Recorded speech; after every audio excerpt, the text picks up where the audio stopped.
Direct selling, network marketing या जिसे आप MLM के नाम यानी मल्टी लेवल मार्केटिंग के नाम से भी जानते हैं। आखिर क्यों ये इंडस्ट्री इतना ज़्यादा चर्चा का विषय बनी हुई है? आखिर क्यों सरकार इसे इतना सपोर्ट कर रही है? आपने कभी ना कभी इस बिजनेस मॉडल या इसका प्लान जरूर देखा होगा। आपने ऑब्जर्व किया होगा कि जब भी कोई इस इंडस्ट्री की शुरुआत करता है तो उसका स्वभाव और उसकी पर्सनैलिटी दिन प्रतिदिन ग्रो करने लग जाती है, और ना सिर्फ पर्सनैलिटी बल्कि उसका फाइनेंशियल कंडीशन भी पहले से बेहतर होने लगता है।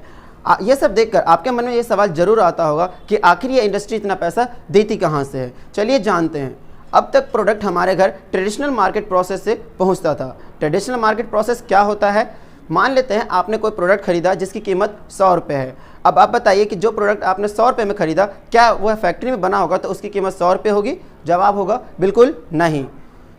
जब भी कोई प्रोडक्ट फैक्ट्री में बनता है तो उसकी कीमत यानी मैन्युफैक्चरिंग कॉस्ट लगभग 35% के आसपास होती है। फिर वो प्रोडक्ट को आगे यानी CF एंड एजेंट के पास आता है। CF एंड एजेंट उस प्रोडक्ट पे 5% प्रॉफिट रखकर प्रोडक्ट को आगे पहुंचाता है। फिर ट्रांसपोर्ट भी अपना प्रोडक्ट पे 5% प्रॉफिट रखकर प्रोडक्ट को आगे लेकर जाएगी। और फिर बीच में आता है होलसेलर, जो प्रोडक्ट पर 5% प्रॉफिट रखकर आगे यानी कि हम सभी के घर के आसपास जो छोटी छोटी दुकानें होती हैं जिन्हें रिटेल शॉप भी कहते हैं, वह प्रोडक्ट पे 10% का प्रॉफिट रखकर प्रोडक्ट को बेचना शुरू करती है। अब देख रहे होंगे कि अब तक प्रोडक्ट की कीमत लगभग 60% हुआ है। अब सोच रहे होंगे कि 40% पैसा कहाँ गया? जी हाँ, 40% पैसा एडवर्टाइज में जाता है। क्यों? क्योंकि किसी भी प्रोडक्ट का जितना ज़्यादा एडवर्टाइज होगा वह प्रोडक्ट उतना ज़्यादा बिकेगा।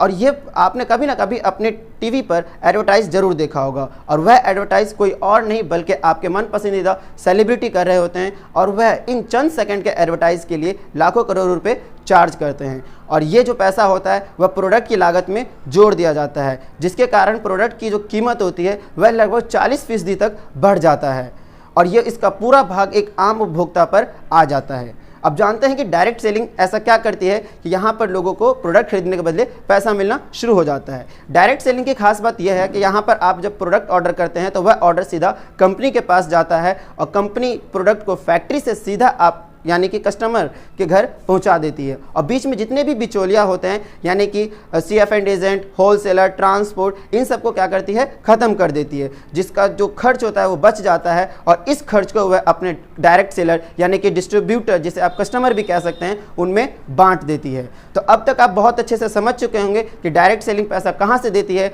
और क्यों लोग इसे शुरुआत करने के बाद बहुत अच्छे से ग्रो करना शुरू कर देते हैं। उम्मीद करता हूं आपको वीडियो पसंद आया होगा।